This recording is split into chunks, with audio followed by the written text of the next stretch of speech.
राधे राधे दोस्तों, प्रस्तुत है एक नई कहानी।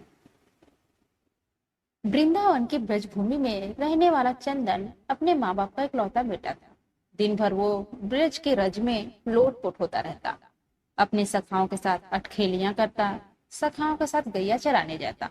शाम होने पर यमुना जी में स्नान करके वापस आकर माँ बाप के चरण छूकर प्रसादी पाता। यही उसकी दिनचर्या थी। चंदन में धीरे धीरे ठाकुर जी के प्रति सखी भाव जागृत होने लगा। अब वह ठाकुर जी की सखियों की तरह चलता, कभी कभी सर पर चुनरी ओढ़ता और कभी आंखों में काजल लगा लेता। एक दिन उसके मामा, जो कि बनारस शहर में रहने वाले थे, वृंदावन आए। उन्होंने चंदन को सखी भाव में देखा तो हैरान होकर चंदन की माँ से बोले कि चंदन तो आपका इकलौता बेटा है, इसको थोड़ा पढ़ा लिखा लो ताकि कुछ काबिल बन सके। चंदन के माता पिता उसके मामा की बात सुनकर सोचने लगे कि हाँ, कह तो यह ठीक ही रहा है। अतः उन्होंने चंदन को उसके मामा के साथ शहर में पढ़ने के लिए भेज दिया। शहर में पहले तो चंदन का मन नहीं लगा, लेकिन धीरे धीरे उसका मन वहां लग गया और बड़े अच्छे से पढ़ाई करने लगा।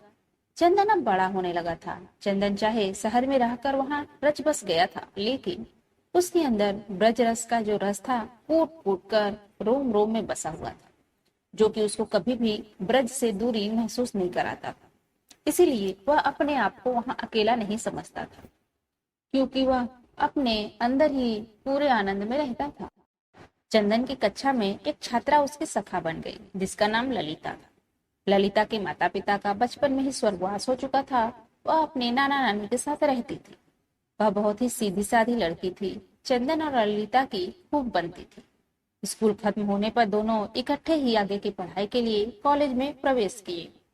वहां पर इकट्ठे पढ़े। चंदन की पढ़ाई अब खत्म हो चुकी थी। वह अपने घर वृंदावन धाम जाने के लिए तैयार हुआ तो उसने ललिता को कहा, क्या तुम मेरे साथ वृंदावन धाम को चलोगी? तो ललिता ने अपने नाना नानी की आज्ञा लेकर चंदन के साथ जाना स्वीकार कर लिया।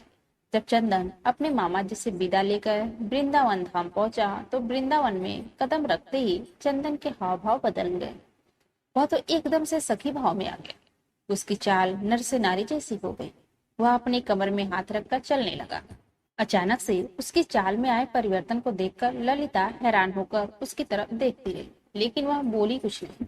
अब चंदन अपने घर पहुंच चुका था। अपने घर जाकर उसने अपने माता पिता के चरण छुए और ललिता के बारे में उनको बताया। ललिता की सुंदरता और सादगी को देखकर चंदन के माता पिता भी बहुत प्रसन्न हुए। काफी दिन हो चुके थे ललिता को वृंदावन आए हुए। तो जब उसने चंदन से जाने की आज्ञा मांगी तो चंदन ने अचानक से उसको कहा कि क्या तुम मेरी जीवन संगिनी बनोगी? अचानक से यह सुनकर ललिता घबरा और लज्जा से गई और उसने मुस्कुराकर हाँ में हामी भर दी। अब उन दोनों की शादी बड़ी धूमधाम से संपन्न हो गई। लेकिन ललिता को कभी कभी चंदन का व्यवहार अजीब सा लगता था। चंदन कभी कभी अपनी आंखों में काजल लगाकर, सर पर चुनरी ओढ़कर, कमर पर हाथ रखकर न जाने कौन सा नृत्य करता रहता और किसको रिझाता रहता। ललिता को यह समझ नहीं आता था। एक दिन उसने पूछा कि आप कभी कभी ऐसा रूप क्यों धारण कर लेते हो?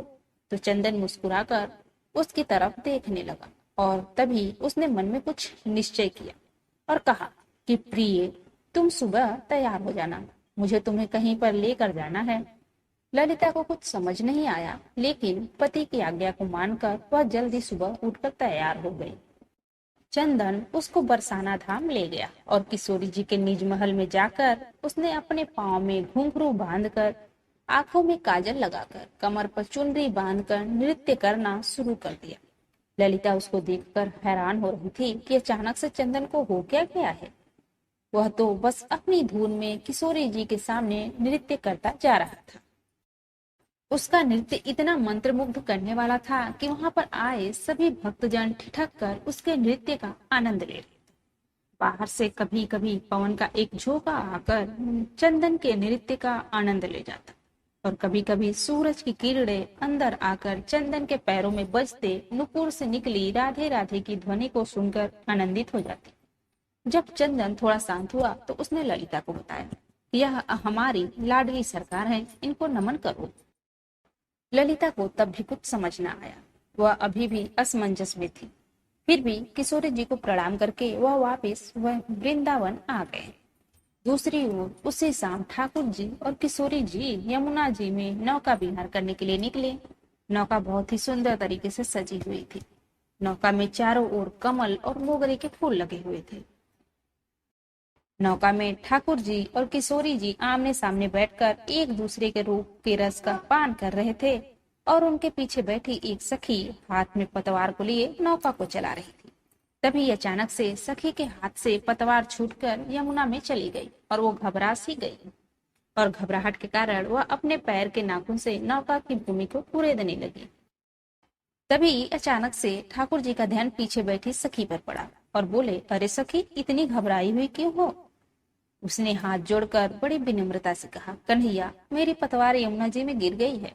तो ठाकुर जी मुस्कुरा कर बोले, इसमें घबराने की क्या बात है? और आंखों में उन्होंने किशोरी जी को कुछ इशारा किया।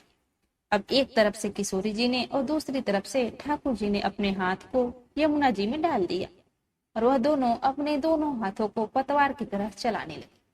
झुकने के कारण किशोरी जी के सिर पर ओढ़ी चुनरी यमुना जी में भीग रही थी और उधर दूसरी तरफ ठाकुर जी का गले में पड़ा पीताम्बर यमुना जी में भीग रहा था।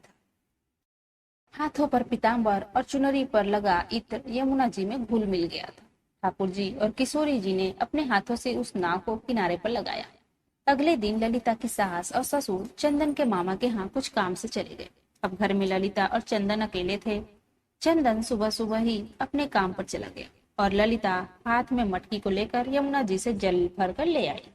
आज घर में कोई नहीं था, इसलिए जब ललिता ने मटकी में से जल को थोड़ा सा पिया तो उसमें इतनी सुंदर इत्र की खुशबू को महसूस करके वह बहुत प्रसन्नता से भर गई। धीरे धीरे उसने उस मटकी में से काफी जल पी लिया और जब थोड़ा सा जल शेष बचा तो उसका ध्यान मटकी में पड़ा। तो वह क्या देखती है कि नौका में बैठकर विहार करते किशोरी जी और ठाकुर जी नजर आ रहे हैं। ललिता घबराकर दीवार के सहारे टेक लगाकर खड़ी हो गई। उसको कुछ समझ नहीं आ रहा था। मटकी से पिया हुआ जल धीरे धीरे अब उसके पूरे शरीर में फैल गया था। उसकी आंखों में न जाने कैसे अश्रु धारा बहने लगी।